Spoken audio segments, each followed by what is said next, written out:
Ok, salve, salve, meu querido estudante de História. Forte abraço para vocês, sou o professor Natanael. Vamos estar aqui trabalhando durante alguns minutos a continuação de uma aula que nós já iniciamos há bem pouco tempo atrás, a respeito das revoluções inglesas do século XVII.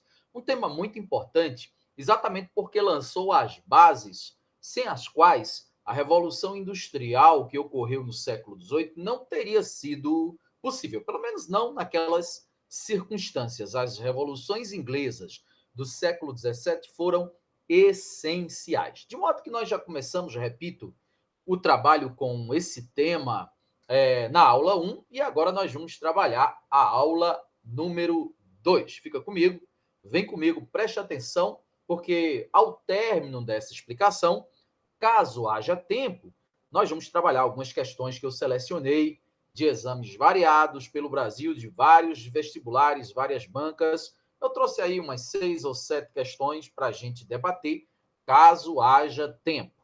Se não houver, obviamente eu ainda vou gravar essa aula, fico eu no compromisso de apresentar para vocês essa resolução, comentário de questões, mas se houver tempo hoje eu já faço essa inserção aqui no final. Bom, pessoal, vamos só cronometrar aqui o tempo para que a gente não se perca, né? E para que a aula também não fique muito extensa, de modo que possamos gravar aqui um tempo que seja compatível com o padrão que nós já estamos acostumados a trabalhar.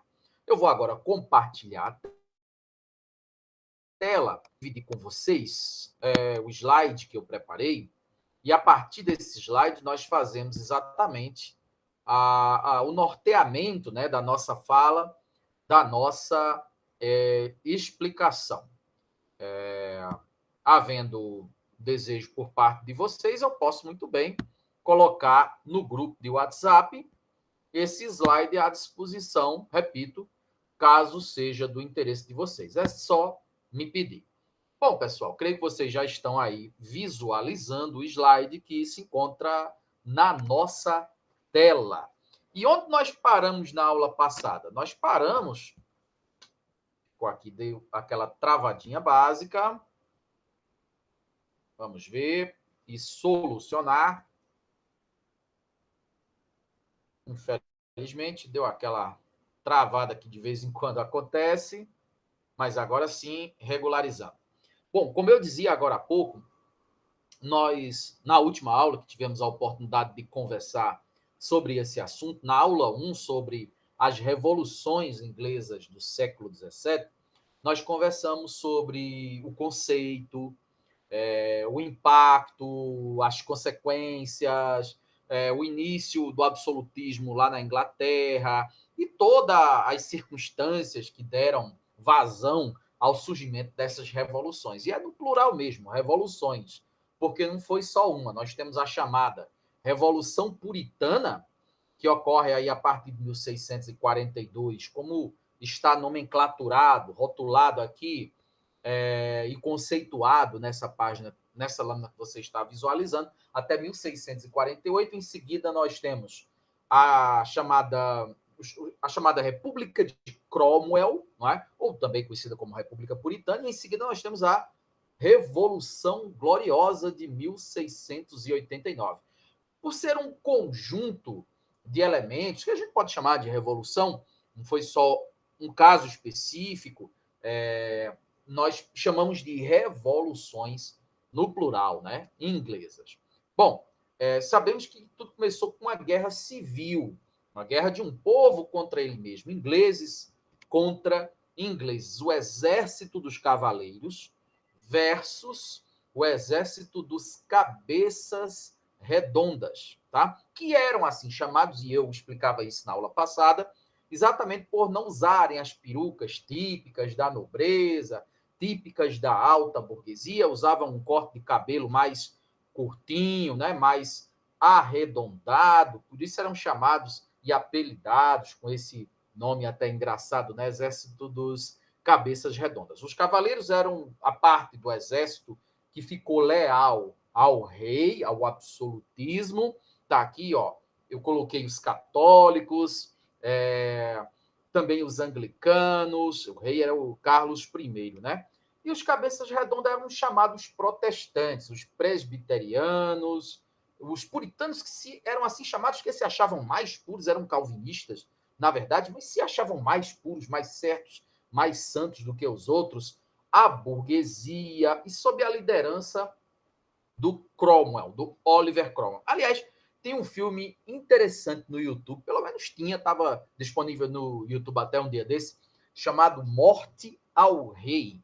Veja bem, o título do filme é Morte ao Rei, tá certo? Você vai encontrar no YouTube, e ele narra os acontecimentos que ocorreram exatamente nessa fase da Inglaterra, mostrando inclusive personagens desse período, como o rei Carlos I, como o Oliver Cromwell, dentre outros personagens dessa fase que você vai encontrar nesse filme interessante, repito, que você encontra gratuitamente lá na plataforma do YouTube. Bom, a Guerra Civil chega ao fim com a vitória do parlamento, o rei Carlos I foi preso e condenado à morte. Eu vou dizer algo aqui que já falei na aula passada, é só uma repetição a título de reforço.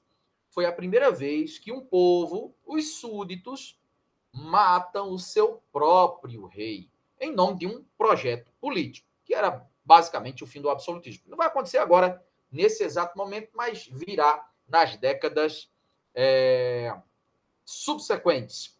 Basta você prestar atenção aqui na aula que eu vou mostrar. Inclusive, pessoal, tinha até uma certa crença, né, no tal sangue azul da nobreza, e muitos se decepcionaram ao ver, depois da decapitação do rei, que o sangue do rei não era azul, o sangue era vermelho, como qualquer outro homem, né, na face da terra. Então, de especial, né, aquele ser humano ali não tinha absolutamente nada de diferente com relação aos demais, né, obviamente. Mas havia realmente essa crença e muitos até banhavam a ponta da sua espada no sangue real, imaginando que esse sangue teria, então, poderes diferenciados, né, sobrenaturais, tudo dentro daquela lógica de que o rei não era uma pessoa comum, como qualquer ser humano. Obviamente, com o enfraquecimento dessas crenças, vai junto também toda a estrutura que dava sustentação ao absolutismo monárquico. Bom, pessoal, agora se inicia aquela que foi a única fase da história inglesa em que eles viveram sob um regime republicano, a chamada República de Cromwell, também conhecida como República Puritana, tá? Bem interessante e até certo ponto decepcionante, porque o Cromwell, isso é curioso, que foi tão radical contra o absolutismo e que ajudou a depor e matar o rei por conta do seu autoritarismo, sua intransigência e assim por diante, ganhou também essas mesmas características. Quer dizer, uma vez embutido no poder, acabou por se colocar nessa mesma condição. Foi também um governante absolutista, olha que contraditório, né? Foi também um governante autoritário, vocês vão ver. Regime republicano, tanto que durou apenas 10 anos, depois a restauração monárquica, e o Cromwell ele não conseguiu emplacar o seu sucessor, que era exatamente o seu filho, Ricardo, né, o Richard, e força de novo e retornando sob a dinastia dos Stuart. Está aqui o que eu coloquei para vocês, vamos acompanhar a leitura. Cromwell vence, né, ocupava essa liderança das oposições, instaura a República, se torna Lorde Protetor aí da Inglaterra, e os principais acontecimentos desse período. Ó. A formação da comunidade britânica, de certa forma, ainda existe até hoje, né, até os tempos atuais, com outra configuração, mas ainda tem.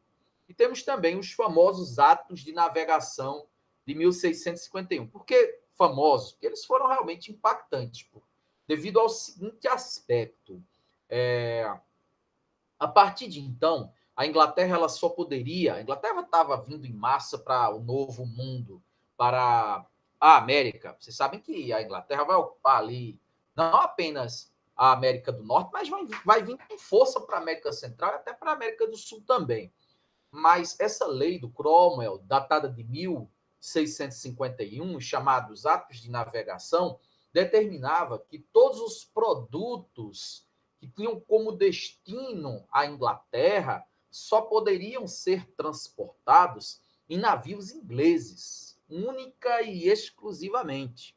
Então, por exemplo, os holandeses que alugavam sua poderosa frota aos ingleses, isso ensejou, não podia mais, isso ensejou, inclusive, até uma guerra contra os espanhóis, foi um negócio bem impactante, que forçou a marinha inglesa a se tornar ainda mais numerosa. Como a Inglaterra é uma ilha, né, a existência de uma marinha forte era essencial, isso contribuiu substantivamente para que a Inglaterra tivesse a marinha mercante mais numerosa, mais poderosa do mundo. A marinha de guerra foi, durante muitos e muitos anos, a Inglaterra teve esse poderio.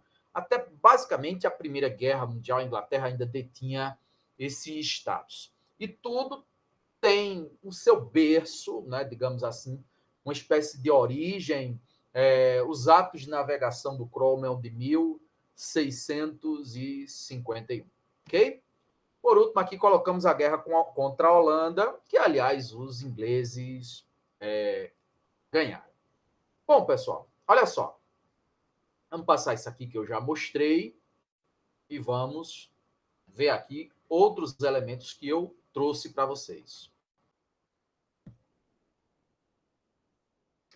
Então, pessoal, nós temos aqui o estabelecimento do protetorado do Cromwell, a República Puritana. Veja como foi interessante. Em 1653, a gente já viu os atos de navegação, sua importância, a guerra contra a Holanda, teve uma guerra contra a Espanha ali também, né? O estabelecimento do título para o Cromwell de Lorde Protetor em 1653. Um título vitalício, significa dizer que ele o deteria até a morte, e hereditário, não é? Que ele passaria então para o filho. Foi o que ele tentou fazer ali em 1659, mas acabou não tendo condições políticas, né, de colocar o filho no governo, exatamente por ter sido bem tumultuado, bem, podemos colocar a palavra fracassado o seu governo, em função de ter o Cromwell feito tudo aquilo que ele condenou no rei Carlos I, ou seja, o autoritarismo, o absolutismo. Ele vai ter atrito com o parlamento, vai mandar fechar o parlamento, aquelas mesmas coisas que o Carlos I fez, incrivelmente, né, de forma até contraditória, o Cromwell fez também quando chegou ao poder. Em 1658, seu filho Ricardo assumiu o poder após o falecimento do pai, dando continuidade ao regime republicano, mas, como eu falei, não conseguiu dar sequência e vai haver a restauração monárquica. Não tinha a mesma habilidade do pai, foi apelidado de Ricardinho Cai Não Cai, mantendo-se no poder por apenas 8 meses, sendo deposto por um golpe militar em sintonia com o parlamento. Devido às agitações políticas, o parlamento então decidiu restaurar a monarquia, configurado na dinastia Stuart, que tinha origem na Escócia. Eles eram primos dos Tudor, que era a dinastia que vinha ali com a Elizabeth, né, com o rei Henrique VIII, desde o século XVI, na verdade, acho que desde o século XV. Bom, monarquia restaurada, então, podemos dizer também, absolutismo revigorado, restaurado. Foi basicamente isso que aconteceu. Então, agora, os Stuarts estão no poder por aproximadamente quase 3 décadas, não é? Quando, então, vai acontecer a chamada Revolução Gloriosa. Mas antes disso, tivemos 2 ou 3 monarcas, a começar pelo Carlos II, que governa aí aproximadamente 25 anos. anglicano, mas sem nenhum problema com relação aos católicos. O problema dele eram os puritanos, eram os protestantes mais radicais. Tinha os chamados Quakers, os Diggers, né? A gente vai ver isso numa questão já já, os chamados niveladores. Esses eram grupos mais agitadores, né? Ligados aos trabalhadores rurais, aos trabalhadores citadinos, os religiosos mais antenados e mais ligados à chamada ética protestante, que eu vou explicar para vocês o que era isso também daqui a pouco. A aproximação com a França, que era uma grande rival, né? Mas também para se fortalecer contra a Espanha, que era uma potência continental e mundial naquele momento. Até Portugal estava na frente em função de suas possessões coloniais naquele instante. O parlamento cria o habeas corpus, que é um elemento jurídico muito utilizado pelos países ocidentais, o Brasil não é diferente, que garante que uma pessoa responda em liberdade se ela está sendo imputada de um crime, que ela tem o direito de responder em liberdade mediante certas garantias. Né? Se você tem um endereço fixo, é réu primário, você preenche certos requisitos, não há necessidade, então, de você responder esse processo ou essa inquirição que está sendo acusado preso, e sim em liberdade. Isso é muito importante, isso surge também na Inglaterra, nesse período, e dentro do contexto do que chamamos de direitos humanos, é um elemento de fundamental relevância. O parlamento é novamente fechado pelo rei, para variar, por conta da questão dos impostos. Sempre que o rei tinha dificuldade, e eu digo rei no sentido de sua administração, né, a parte da administração inglesa, ele recorria ao expediente de aumentar os tributos. E sabemos que nobres e também clérigos eram isentos. Isso a gente fala na aula 1. Porém, os burgueses pagavam impostos. Então, como boa parte dos parlamentares da Câmara dos Comuns, né, que era a segunda casa do parlamento, era bicameral, também falo na aula 1, Câmara dos Lordes, Câmara dos Comuns, e a Câmara dos Comuns era composta por burgueses, então eles vão se insurgir contra essas medidas do rei de aumentar os impostos, porque eles, burgueses, eram os grandes prejudicados, e em função disso, o rei fazia o quê? Fechava o parlamento, criando todo esse atrito. É por isso que vai surgir a terceira onda revolucionária. A primeira é a Revolução Puritana. A segunda, a gente pode dizer que é o governo do Cromwell. E a terceira é a Revolução Gloriosa. Por isso, revoluções inglesas. É isso que vai acontecer em 1889, e é em função disso, desses arroubos autoritários do rei, em principalmente não levar em conta o parlamento, antes fechá-lo, dissolvê-lo por divergências, principalmente com relação às questões tributárias. Aí vem o rei Jaime II, e o Jaime II não resiste muito tempo. Olha, são 5 anos de governo. Ele tentou aí, como ele era católico, né, reconfigurar o cristianismo católico apostólico romano como religião oficial do Império Inglês, mas lá tinha um problema religioso seríssimo, não só com relação aos anglicanos, mas nós vimos, eram os puritanos, os Quakers, né, dentre outros grupos que se gladiavam, né, no poder, e também do ponto de vista ideológico, essas diferenças de cunho religioso. Tentativa de restabelecer o absolutismo, o parlamento, a burguesia não se satisfaz mais, não aceita mais, não acata mais. É por isso que vai ter a Revolução Gloriosa, e você vai entender o porquê desse nome. Né? Por que Revolução Gloriosa? Por que esse nome? Vou explicar para você já já. Para variar, os puritanos aí perseguidos, não é à toa que muitos deles, e eu falava isso na aula 1, eles vêm para onde? Para a América do Norte. Eles vão colonizar, ocupar os Estados Unidos e boa parte também do Canadá. Surgimento de conflito entre os grupos sociais que apoiavam o parlamento e os que apoiavam a monarquia e desejavam o absolutismo. Aí você tem um enfrentamento. Partiriam, então, para uma nova guerra civil, como aquela que aconteceu entre 1642 e 1648. Estava a ponto de acontecer isso novamente, quando, então, ocorre a Revolução Gloriosa. E ela recebe esse nome, chegou o momento de eu dizer, porque não houve a guerra, não houve o derramamento de sangue, não houve um enfrentamento. Foi uma espécie de um acordão, certo? O rei se contentava em afastar-se do trono, a burguesia nomeava um outro monarca, mas que era também, de certa forma, da mesma família do rei. Esse novo monarca se comprometia a assinar a petição dos direitos, Bill of Rights, certo? Se comprometendo exatamente em ter os seus poderes limitados, não poder fazer praticamente nada sem a concordância e anuência do parlamento, e aí nós vamos ter o nascimento da primeira monarquia constitucional, a primeira monarquia parlamentarista da história, que vai inspirar todos os demais modelos monárquicos que vêm adiante, porque toda a Europa hoje ela se configura onde ainda existe monarquia dessa forma, como a Bélgica, a Suécia e também a Espanha, para ficar nos casos mais conhecidos. Tá aqui, ó. Então, com a restituição do catolicismo, Guilherme de Orange, que era genro, né, do rei Jaime II, ele vai assumir o trono, mas não com poderes absolutistas, e sim se comprometendo em, em ter seus poderes absurdamente limitados, tolhidos, né, cortados, através da assinatura dessa lei, que fica conhecida como Petição de Direitos ou Declaração de Direitos, Bill of Rights.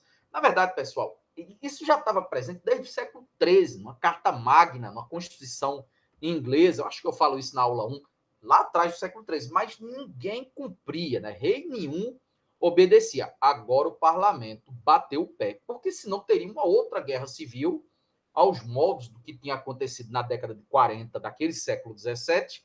Ninguém estava afim de passar por isso de novo e acabou-se por chegar a esse acordão aí, a essa solução pacífica, e tudo isso fica conhecido exatamente como Revolução Gloriosa. Daí o porquê do nome. O rei reina, mas não governa. Quer dizer, está no trono, mas não dá as cartas politicamente. Quem o faz é o primeiro-ministro, que é escolhido pelo parlamento. E sempre que um outro partido político é eleito de forma majoritária no parlamento, esse primeiro-ministro pode ser trocado pelo parlamento sem nenhum trauma, sem nenhum problema, sem nenhuma burocracia. Bom, pessoal, encerro por aqui essa parte que eu queria. Agora a gente chega aqui nos finalmente, onde eu pretendo pelo menos 2, 3 questões a gente analisar em ligeiro tempo. Tá aqui, ó, Bill of Rights, Declaração de Direitos, resultou de um processo histórico que apresentou importantes desdobramentos políticos na Inglaterra do século XVII e que se caracterizou pelo conflito político-militar que opôs a burguesia manufatureira à nobreza de cercamentos. Foi isso que foi o Bill of Rights, a Declaração de Direitos. Eu falei sobre isso agora há pouco. Foi isso? Foi um conflito político-militar que opôs a burguesia à nobreza? Tem nada a ver, né, gente? Letra A está completamente fora da casinha. Letra B. Se caracterizou, então, a Bill of Rights pela consolidação de uma república social. Não, a república veio no tempo de Cromwell. A Declaração de Direitos ela foi assinada em 1889, portanto, na Revolução Gloriosa, no fim do governo Jaime, que elevou Guilherme de Orange ao trono. Então, não tem nada a ver com a fase republicana, que foi com Cromwell entre 1649 e 1659. Né? Já vimos que a letra B também está fora do contexto. Letra C. Pelo confronto entre o absolutismo da dinastia Stuart e as ideias do parlamento, muito coerente, concluído com a execução do Henrique VIII. Aí só melou no final, porque não foi o Henrique VIII que foi executado. O executado aí foi o Carlos I, mas não foi na época da Revolução Gloriosa, e sim na época da Revolução Puritana, lá atrás. Não é, gente? A letra D. Pela aproximação econômica entre burguesia comercial manufatureira e a nobreza dos cercamentos, configurada na Revolução Gloriosa. E aí sim, correto. Veja bem a coerência dessa letra D. Ó. Aproximou-se a burguesia comercial, que estava interessada em ter o poder político, inclusive eu falo isso na aula 1, tá? O poder político estava nas mãos do rei, a burguesia queria e teve, né, através da Revolução Gloriosa. Então, ela vai se aliar com a nobreza dos cercamentos, ou seja, ela vai se aliar à gentry, e eu falo o que é a gentry na aula 1, então corre lá e assiste o vídeo 1, que é importante para você recuperar isso. E com esse casamento, nós vamos ter a limitação dos poderes do rei, a assinatura da Bill of Rights, a Declaração dos Direitos, a Revolução Gloriosa, a ascensão do Guilherme de Orange. Então, casa realmente o que diz a letra D com o enunciado. Por último, a letra E, para a gente desqualificar, diz assim: pelo avanço dos setores católicos na economia industrial, nem tinha essa economia industrial, a Revolução Industrial só vai vir do século XVIII, em detrimento dos puritanos, mantenedores da ordem feudal. Os puritanos não eram mantenedores da ordem feudal. Os puritanos também queriam alavancar os seus ganhos, né? Queriam liberdade religiosa, etc. Tem nada a ver com os privilégios feudais. Então, a letra E também está completamente equivocada. Sobrando aqui como coerente, repito, a letra D de Deus. Vamos à próxima questão que eu trouxe. Tem até uma gravura. E essa questão, ela já começa com uma gravura simbolizando, e até uma sátira, né? É bem interessante, mostra o Cromwell. E o Cromwell é visto nessa gravura com uma coroa. Veja bem que ele não foi rei, né? Mas agiu como um rei despótico, né? Como um rei autoritário e absolutista. Ele está com manto real, ele está com cetro real. Isso é uma sátira. Todo mundo sabe que a gente já falou aqui do comportamento dele antes de ser rei e o comportamento dele, Cromwell, depois que virou rei. Tá? Por isso essa gravura fazendo essa sátira, né? Aí diz assim o enunciado: observe a charge alemã abaixo, na verdade está ao lado, né? Satirizando o líder da Revolução Puritana Inglesa, Oliver Cromwell, e de acordo com seus conhecimentos históricos, responda à questão seguinte: é possível afirmar que o artista, ao satirizar Cromwell, estava relacionando ao fato de o auto-intitulado Lorde Protetor ter se tornado rei da Inglaterra? Não, porque a gente sabe que ele não se tornou. Né? Não chegou a ser rei, sim Lorde Protetor. Não chegou a ser uma monarquia no seu governo, e sim uma república. B. Ter cortado a cabeça do Carlos I não é por causa disso que ele está sendo retratado dessa forma. Ele até ajudou na morte do rei, mas não é por causa disso que ele está sendo retratado dessa forma. Ter se tornado um ditador durante a República Inglesa. Aí sim. Letra C. É por isso que ele está sendo retratado desse jeito. Porque ele agiu igualzinho ao rei que ele criticou, ajudou a tirar do poder, ajudou a matar. Quando ele assumiu o governo, fez a mesma coisa. Inclusive fechar o parlamento. Tá? Letra D. Ter reinstaurado a monarquia, ele não fez isso. Talvez até quisesse, mas não fez. E a letra E. Ter reaberto o parlamento. Também não foi por causa disso que ele está com esse cetro, essa coroa, sendo retratado dessa forma aí. E a explicação satisfez e deu para você compreender o sentido, né, o casamento aí da charge, da sátira, da imagem, portanto, com o enunciado e com as alternativas que vêm embutidas aí dentro dessa questão. Vamos para a próxima, que a gente ainda tem um tempinho. Olha só. O período entre 1640 e 1660 viu a destruição de um tipo de Estado e a introdução de uma nova estrutura política dentro da qual o capitalismo podia desenvolver-se livremente. Aí a pergunta é: o autor do texto está se referindo à força da Marinha Inglesa? Tem a ver o período de 1640 a 1660, o período em que o capitalismo na Inglaterra vai ter um crescimento exatamente pelo controle político que a burguesia vai obter, né? Pelos limites do poder do rei, pela ascensão, pelo menos durante um período aí também, dos puritanos no poder. Né? Então, o que tem a ver com a marinha inglesa, maior potência naval da época moderna? Não foi por causa disso, quer dizer, não tem relação alguma, se bem que a Marinha Inglesa até cresceu com os atos de navegação, conforme já disse, né? Mas o crescimento do capitalismo durante esse período na Inglaterra não está associado à força da Marinha. Está associado, sim, ao fim do absolutismo, ou pelo menos aos seus limites. Ok? A letra B.